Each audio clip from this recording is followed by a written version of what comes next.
দীর্ঘ ২৩ দিন বন্ধ থাকার পর আবারও উৎপাদনে ফিরেছে দেশের একমাত্র রাষ্ট্রায়ত্ত তেল শোধনাগার চট্টগ্রামের ইস্টার্ন রিফাইনারি লিমিটেড। ক্রুড অয়েলের তীব্র সংকট কাটিয়ে শুক্রবার ভোর থেকে আবার সচল হয় প্রতিষ্ঠানটি, যা দেশের জ্বালানি খাতে স্বস্তি ফিরিয়েছে।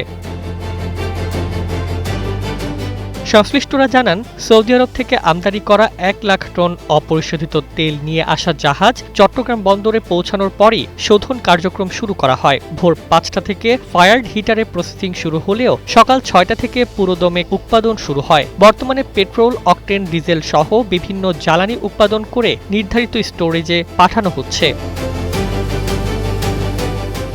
মূলত মধ্যপ্রাচ্যের যুদ্ধ পরিস্থিতি এবং হরমুজ প্রণালীর অস্থিরতার কারণে গত ১৪ এপ্রিল থেকে ইস্টার্ন রিফাইনারির কার্যক্রম বন্ধ হয়ে যায়। দীর্ঘদিন ক্রুড অয়েল আমদানি ব্যাহত হওয়ায় জ্বালানি সংকট তৈরি হয়। পরে বিকল্প রুট ব্যবহার করে সৌদির ইয়ানবু বন্দর থেকে তেল আনা হয়।